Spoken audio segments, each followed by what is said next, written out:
अभी हम लोगों ने गुरु ग्रंथ सत्संग योग से पाठ श्रवण किया। पठित पाठ के आधार पर अभी जो कहने सुनने का विषय बना है वह मोक्ष। मोक्ष का अर्थ होता है छुटकारा, मुक्ति, कल्याण, अखंड सुख, परमानंद सुख।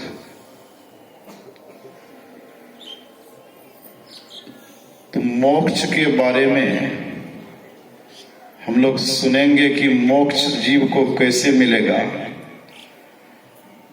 मोक्ष से पहले हम लोग बंधन के बारे में जान लें। मोक्ष, मुक्ति या छुटकारा वही चाहता है जो बंधन में रहता है। छूटना कौन चाहता है? जो बंधन में है। इसका मतलब हम आप लोग बंधन में हैं, इसलिए बंधन मुक्त होना होगा।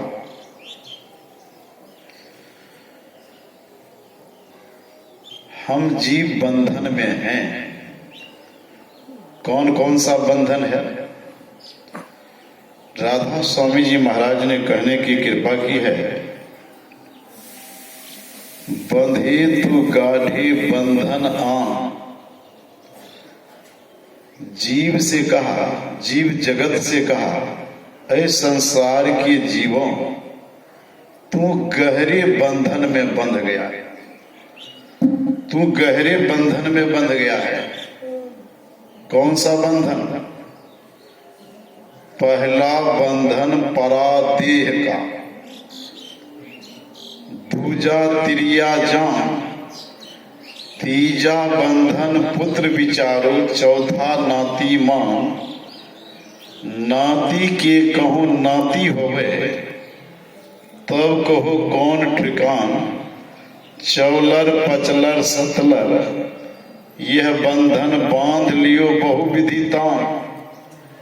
धन संपत्ति महल अटारी, ये सब के सब बंधन ही है। संत राधा स्वामी जी महाराज कहते हैं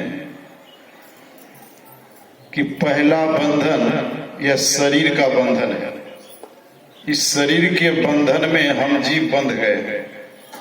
अगर इस बंधन में नहीं बंधते और बंधनों में हम लोग नहीं बंधते, इस शरीर के बंधन में बंधने के कारण हम लोग पुरुष के बंधन में, स्त्री के बंधन में, पुत्र के बंधन में, पोता नाती के बंधन में, धन संपत्ति के बंधन में बंध गए। बहुत सारे बंधन में यह जीव बंधा हुआ है। इन सारे बंधनों से मुक्त हो जाने पर ही जीव को अखंड सुख मिल सकता है। भगवान श्री राम ने हनुमान जी को उपदेश दिया था। मुक्ति को उपनिषद में लिखा है,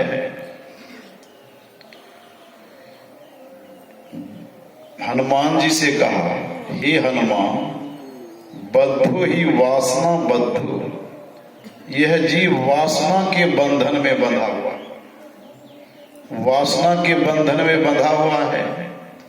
इसी कारण यह जीव शरीर के बंधन में बंध जाता है।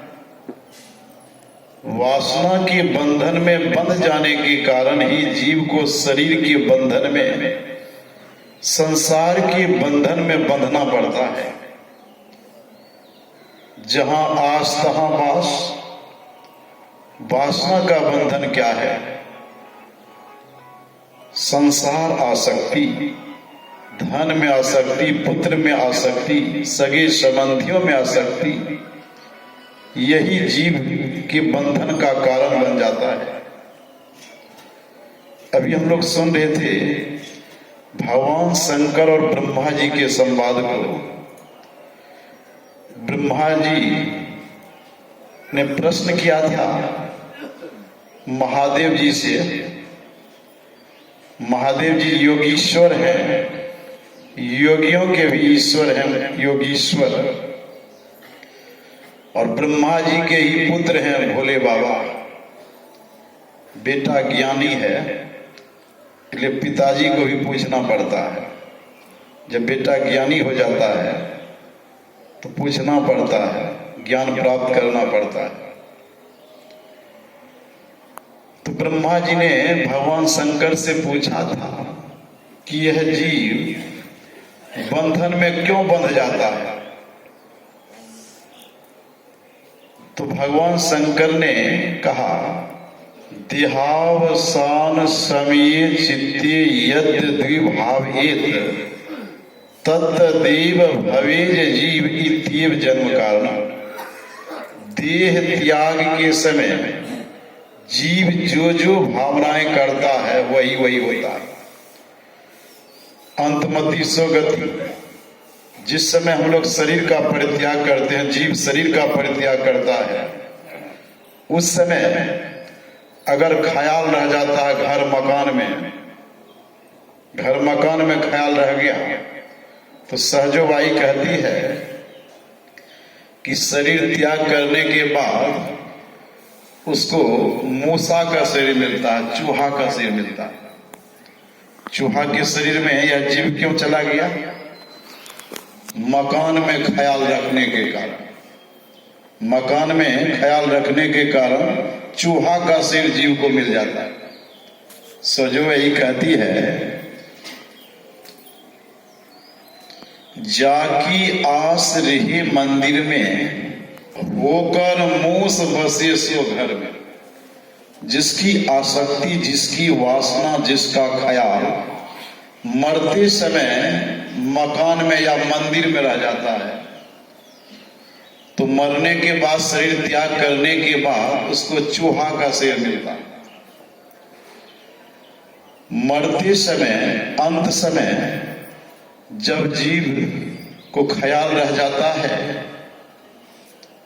धन में ख्याल रह जाता है, धन में आसक्ति रह जाती है, तो शरीर त्याग करने के बाद उसको सांप का शरीर मिलता है। सांप का शरीर उसको मिलेगा। जाकी वासना रहे दर्भ मंझारा, जन्मय नाग होय पुनिकारा। जिसकी वासना रह जाएगी, धन संपत्ति में मरने के बाद नाग सांप का शरीर मिलेगा और धन की रखवाली करते रहिए। जिसकी आसक्ति मरते समय पत्नी में रह गई या पत्नी का पति में रह गया, तो मरने के बाद उसको कुत्ता कुतिया का शरीर मिलता है। जिसका ख्याल मरते समय बेटा बेटी में रह गया, मरते समय पुत्र आ जाते हैं सामने में, क्या कहते हैं, पिताजी आप हमें पहचानते हैं कि नहीं? तो पिताजी कहता हाँ पहचानता हूं। और उसी समय शरीर छूट गया, तब क्या होगा? का सुगर का शरीर मिलेगा। बेटा बेटी का ख्याल करते करते शरीर का परित्याग करेंगे तो सुअर का शरीर मिलेगा। पैखाना खाते रहिए, जीवन भर पैखाना खाते रहिए। मरते समय अगर ख्याल रह गया, पानी में प्यासे अगर मर गए तो मछली का शरीर मिलेगा। इसलिए मरते समय पानी पिलाते हम लोग, कहीं ख्याल पानी में नहीं रह जाए। लेकिन बेटा बेटी में ख्याल रहता है, धन संपत्ति में रह जाता है, पति पत्नी में रह जाता है, लेकिन पानी में ख्याल नहीं रहना चाहिए, इसलिए पानी पिलाते हैं। अगर पानी में ख्याल रह गया तो मछली का शरीर मिलेगा। पद प्रतिष्ठा में ख्याल रह गया तो हाथी का, राज दरबार का हाथी बनेगा।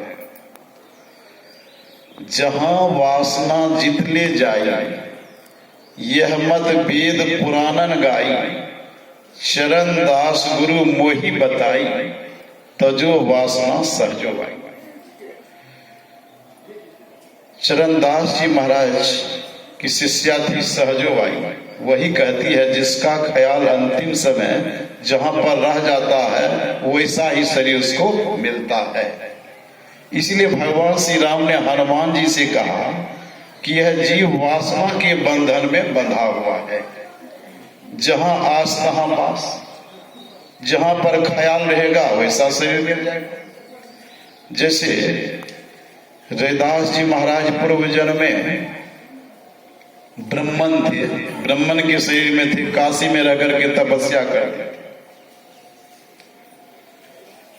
अंतिम समय में जब शरीर का परित्याग कर रहे थे तो सहनाई बजाते हुए बारात लोग जा रहे, और सहनाई की धुन में मन लग गया, सूरत ख्याल उसी में फंस गया। जब करना छोड़ करके ख्याल रह गया उसी में, सहनाई की धुन में, और धुन सुनते सुनते शरीर छूट गया।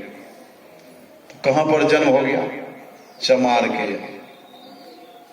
दूध पीना नहीं चाहता था कि मैं ब्राह्मण हूं, इस चमाइन का दूध कैसे पीऊंगा। और 14 दिनों तक दूध नहीं पिया। उनके गुरु रामानंद जी महाराज को पता जब चला तो वे चले आए और उससे बालक को एकांत में कहा कि अरे सहनाई की धुन सुनने में कितना आनंद आ रहा था उस समय, तुमको कितना मजा आ रहा था, अब तू दूध नहीं पीना चाहता है। अरे जब तक तू दूध नहीं पिएगा तो जीवित कैसे रहेगा? अब दूध पी करके बड़े हो जाओगे तब तो सहनाई बजाओगे। उस समय चमार लोग ही सहनाई बजाते थे, अब तो सब जाति के लोग सहनाई बजाते। तो वासना के कारण वहां जाना पड़ गया। राजा जल भरत की मृगा में आसक्ति रह गई, मृगा का शेर मिला। जहां पर ख्याल रहेगा वो वहीं पर आपको जाना पड़ेगा। तो हम लोग जो गाछ की पूजा करते हैं, गाछ का ख्याल रह जाएगा। केला देवी की पूजा करते हैं, केला का ख्याल रह जाएगा। तो तब केला का गाछ बन जाएंगे, बर का गाछ, पीपर का गाछ बन जाएंगे। जहां ख्याल वहीं चले जाएंगे।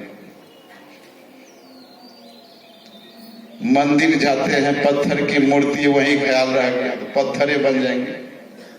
जहां ख्याल रहेगा वहीं चले जाएंगे। इसलिए कहा देह त्याग के समय जीव जो जो भावनाएं करता है, भगवान शंकर का वचन है, वही वही होता है, यही जन्म का कारण है। बार बार यह जीव शरीर धारण करता है और छोड़ता है। जन्म का कारण यही वासना का बंधन है। जीव को शरीर धारण करना पड़ता है। अगर किसी प्रकार का वासना नहीं रहे तो क्या होगा? भगवान श्री कृष्ण ने कहा भूर मध्य प्राणो सम्यक स्वतम परम पुरुषम उपैति दिव्यम। जो अंतिम समय में ख्याल को भृगुटी के मध्य में रखेगा तो वह परम पुरुष परमात्मा को प्राप्त कर लेगा। जन्म धारण करने की आवश्यकता ही नहीं पड़ेगी, जन्मना मरना ही नहीं पड़ेगा। तो ख्याल को कहां पर रखना चाहिए? दोनों भवों के बीच में। सहजवाई कहती है साध संत की वासना जेहि घट पूरे हो, मानुष जन्म सत्संग मिले भक्ति प्राप्त हो। अगर ख्याल को रखेंगे गुरु मंत्र में, गुरु रूप में, दृष्टियों की क्रिया के करने में, तो बार बार मनुष्य का शरीर मिलता रहेगा, बार बार मिलता रहेगा। अन्य जोनियों में जीव को भटकना नहीं पड़ेगा। इसलिए ख्याल को मरते समय जप में रखना चाहिए। यह नहीं कि बेटा बेटी में धन संपत्ति, जप में उस समय जप करते रहिए, रूप का ध्यान करते रहिए, तो आपको मनुष्य का शरीर अवश्य मिल जाएगा। श्याम सुंदर नाम के एक महात्मा जी चले गए जंगल। देखा वहां पर टेंट लगा हुआ है, लाइट जल रही है और मंगल गान भी हो रहा है, लेकिन कोई आदमी दिखाई नहीं पड़ रहा था। आश्चर्यचकित होकर के वह वहां पर खड़ा हो गया तो देखा एक व्यक्ति कुर्सी पर बैठा हुआ। वही उठ करके आया और पूछा तुम कौन हो? कहा मैं महात्मा हूं। तो उसने कहा रात्रि के 12 बजे यह महात्मा के घूमने का समय नहीं है, आप क्यों जंगल में घूम रहे हैं? श्याम सुंदर दास ने कहा, ये परमात्मा का बनाया हुआ जंगल है, दिन हो या रात हो कभी भी घूमना चाहिए। श्याम सुंदर दास ने उससे पूछा, तुम कौन हो? कहा, मैं भूतों का सरदार हूं। कहा, यहाँ पर मंगल गान क्यों हो रहा है? रात्रि काल में टेंट लगा हुआ है, लाइट जल रही है। कहा, मेरी बेटी भूतनी का विवाह, कल मेरी बेटी भूतनी का विवाह होगा। का भूतनी का भी विवाह होता है?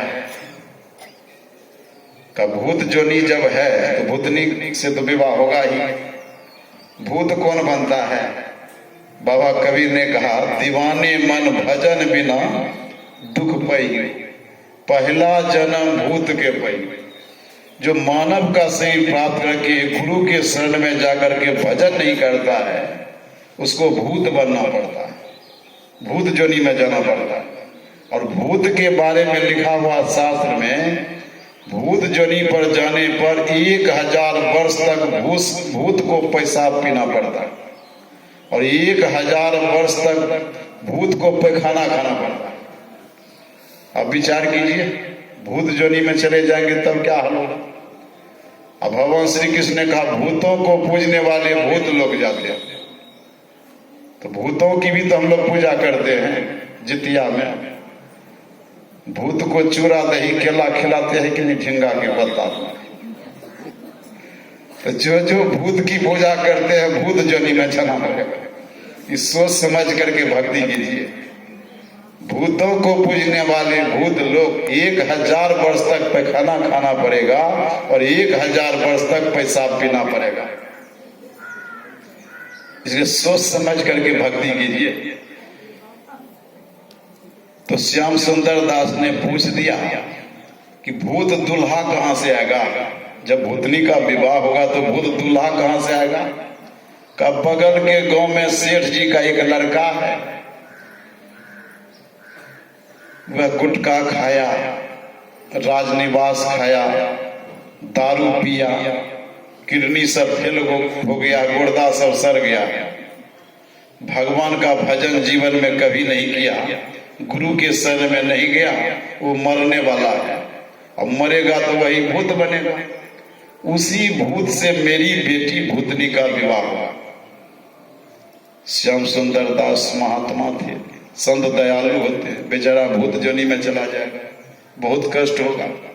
वे चले गए सेठ जी के पास, और सेठ जी के पास जाकर के कहा, आपका लड़का कहा, वो तो मरने वाला है, किडनी गुर्दा सब फेल कर गया।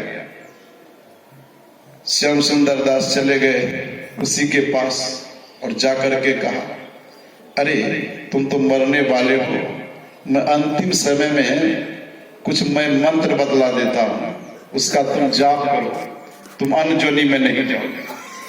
संत थे, दयालु थे, और संतों के दर्शन से विघ्न बाधाओं से जीव मुक्त हो जाता है।